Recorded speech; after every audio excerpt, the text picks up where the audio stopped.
Hi, I'm Maggie Harding, and today I am going to alter this metal sign and make something pretty out of it.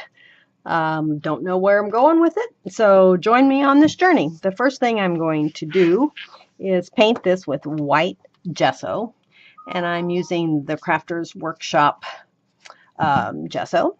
So that is the first thing.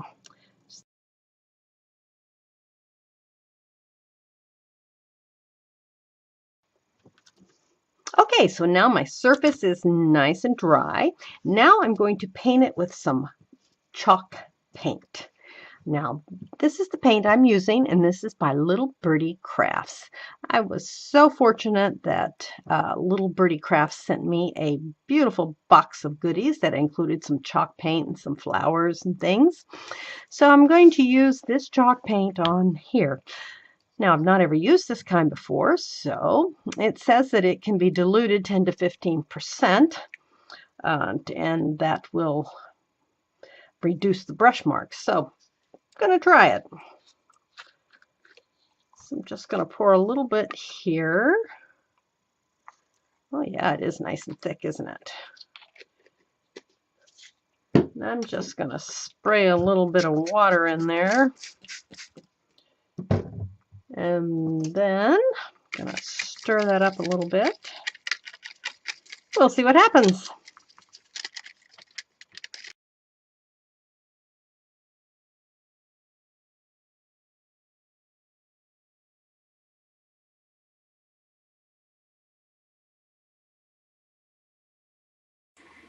Now let's stencil on a pattern. I have this really nice little birdie stencil, and it's got a nice leaf pattern, so I'm going to use some Prima white sand paste and stencil.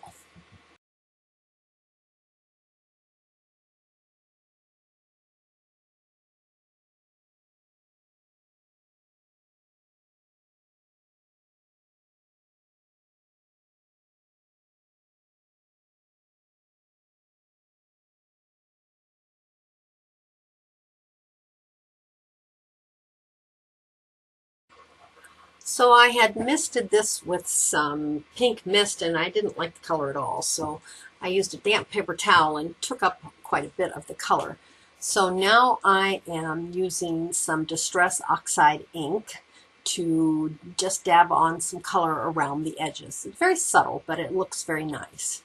Now, when you're doing this, you want to be sure that your masking is really dry, because when you're using the Distress Oxide ink, you're going to spritz it with water to make the ink oxidize. So just stamp all around your project, and as you're stamping, then mist and then dry, and then stamp some more, mist with water, and keep drying until you're happy with the results. Now I'm going to try something that I might regret, but I've got a brighter pink here. This is called Worn Lipstick. I'm going to put just a dab of it in the middle to start. Just want to see, maybe just a hint of color. Okay, now I'm going to go in and add a little peeled paint oxide ink by just rubbing my ink pad over the tops of the leaves. So now I'm going to dry brush some white paint on. To do that, just dip your brush into some white paint, wipe most of the paint off, and then just brush it across your project.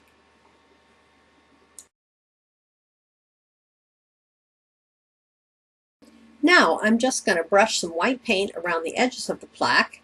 That'll give it some definition and kind of make it stand out.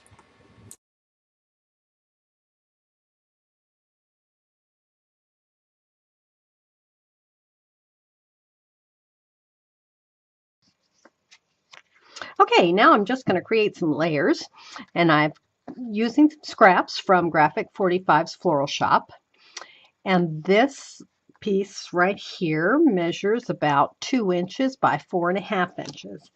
Then I'm going to use the flip side of that, another little scrap, and this one's about 1.1 inches by 4 inches.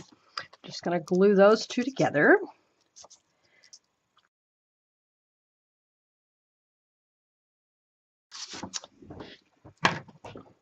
Okay, my next layer here is about 3.5 inches wide and 6 3/4 long.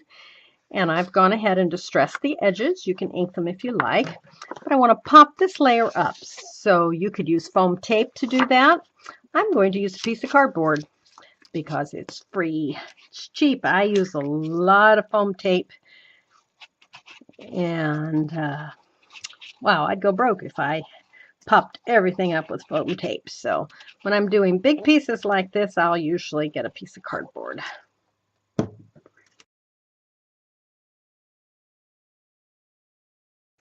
Okay, now I have an ephemera card and I have inked around the edges, and now I'm going to glue that here.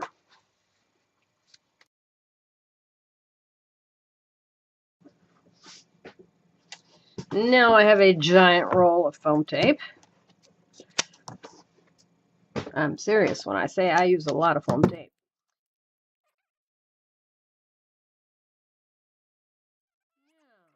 All we need to do now is just embellish it. And I have these beautiful flowers from little Birdie that I'm going to use. Are they not the prettiest things you've ever seen? So let's, oh, wait a minute. I have this little piece of chipboard. That's also from little Birdie, and I'm going to glue that in the middle. Okay, I'm going to use this piece of chipboard from Graphic 45. I have sanded the little points where the chipboard is attached. Just sand those off and give it a nice finished look, and then I've inked the edges. Now I'm going to adhere it here in the center. I'm going to use some little foam squares here because just to make up for the depth inside that little frame.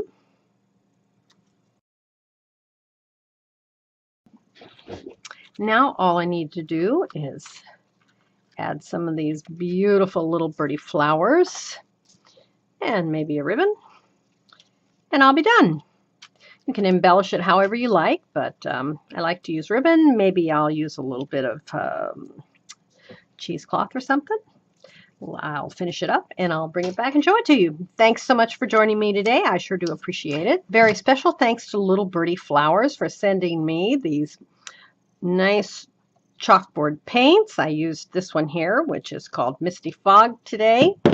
They sent me lots of pretty glitters that I haven't used yet, but I sure will be. And beautiful, beautiful flowers. Look at that. Is that not the prettiest thing you've ever seen? Another piece of chipboard. Flowers. The centers are done with little beads. These are iridescent because they've got glitter all over them. Aren't they so pretty? And there's some in a pretty lavender color that's so popular right now. Thank you very much, Little Birdie Flowers. Okay, I'm back. So let me just tell you what I did to embellish this. I used 2 different flowers. They're Little Birdie Sparkle Flowers. And they've got just a beautiful glittery appearance to them. I don't know how well that shows up on the camera. And they come with, the pink pack came with this and these pretty leaves. They're so pretty. And this right here came out of this pack. I tucked in a little piece of cheesecloth under here, just for some fun. And just layered it up. Now here I have some Prima Metallique wax, old silver, and I am just going to go around the edge here and put a light silver edge just to kind of finish it off. That's all there is to it. Thank you so much. See you next time.